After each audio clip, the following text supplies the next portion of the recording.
This video is brought to you by Skillshare. Back in 2019, the UK elected Boris Johnson as Prime Minister. Those who went to the voting booth and put an X in their local Tory candidate's box expected to get a government led by Boris Johnson who would carry out the promises listed in the manifesto, including various net zero commitments. Instead, 4 years in, the UK is now on its third Prime Minister since the vote, and the party itself is almost unrecognisable. Sunak himself is presiding over an unpopular party, a fractured party, and a party lacking in a unified vision for the country. He knows, though, that an election must happen between now and early 2025, and in that time he has to try and turn around the Tories' electoral fortunes. So the question is, will he be able to? And if so, can this actually be done this side of Christmas? Let's have a look.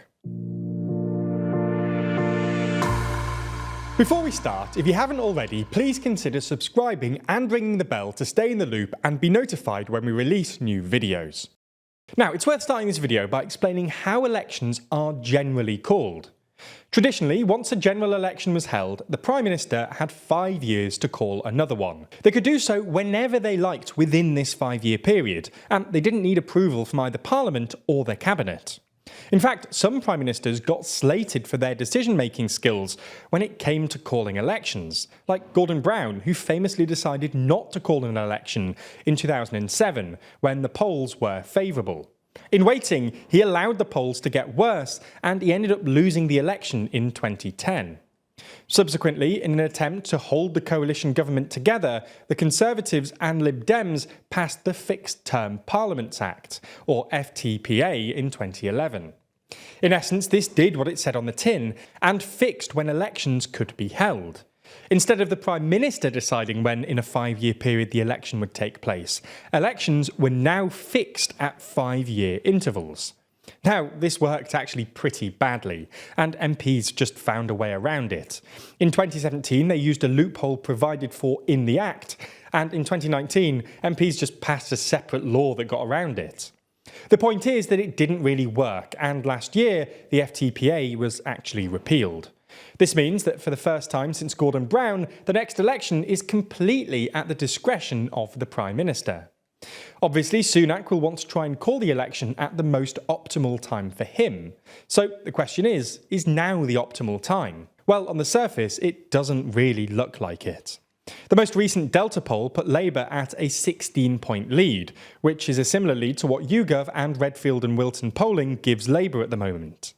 Not only this, but the Tories are no longer trusted on the economy or immigration, two policy areas they normally dominate in. However, there are some signs that Sunak may well be trying to set up a sooner election, potentially even by the end of the year. The first is his posturing on policy. In the last few weeks, he's completely changed the Tory stance towards net zero. Under Boris Johnson, the party tried to present itself as champions of the environment, both domestically and internationally. Who can forget his "it's easy being green" comments at the UN? And when Kermit the Frog sang, "It's not easy being green." Do you remember that one? I want you to know that he was wrong. It is easy. It's not only easy, it's lucrative, and it's right to be green. Although he was also unnecessarily rude to Miss Piggy, I thought, Kermit the Frog. Sunak is trying to rework this, instead presenting the Tories as a party who protect the environment, but do so in a way that doesn't hurt the average citizen. They've done this by promising to delay the switch to electric vehicles from 2030 to 2035 and moving the ban on new oil and LPG boilers from 2026 to 2035, among other things. Clearly, this was motivated by their shock victory in the Uxbridge and South Ruislip by-election. It was only a few weeks ago that the Tories managed to retain the seat, albeit only by 495 votes.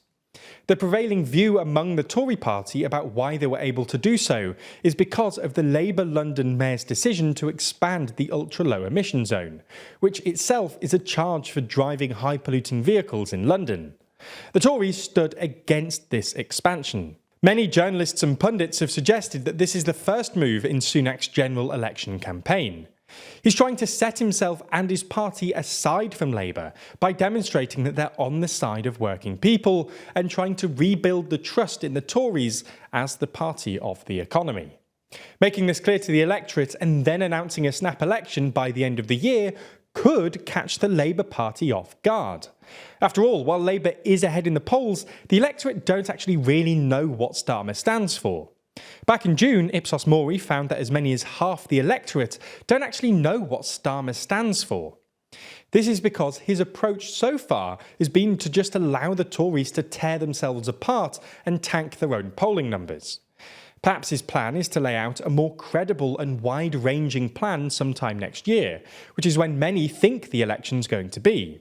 However, again, if Sunak does decide to call a snap election, Starmer won't have time to do this. He'll be caught off guard, unable to present his plan without it looking very last minute. All the while, the Tories could be posturing and presenting themselves as the party that's on the side of the average citizen.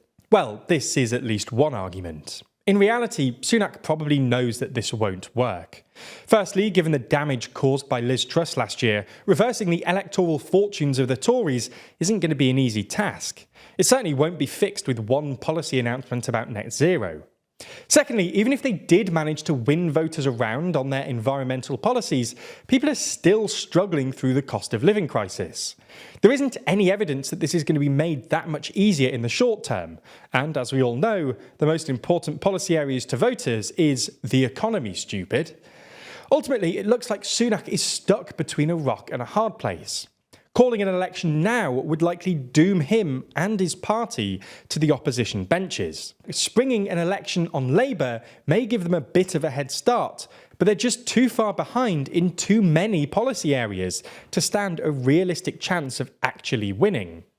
Waiting until next year isn't great either, as it looks likely that the economy will still be weak and Labour could inch even further ahead in the polls. Waiting, though, does give Sunak a chance at turning things around, a chance at improving the economy. So right now, the most likely time for an election is still next year, even though Sunak still looks on course to lose it. Things are expected to change with a story like this, so make sure you stay on top of updates. That way you know what's going on, and let's be honest, it always feels great to stay on top of things. Even within TLDR, a few of us have been brushing up our InDesign skills in order to create the newspaper we're currently working on. It turns out that making a professional-looking newspaper is pretty difficult, so we headed to Skillshare to take their course on the topic. Unlike when I tried to learn InDesign for another never-released project a few years ago, this time I was guided through the process quickly and effectively, and this time the project will actually see the light of day thanks to Skillshare's incredibly easy-to-follow guides. It's not just that either. You likely already knew Skillshare for classes on things like photography, editing and illustration, but Skillshare also has hundreds of career-focused classes too.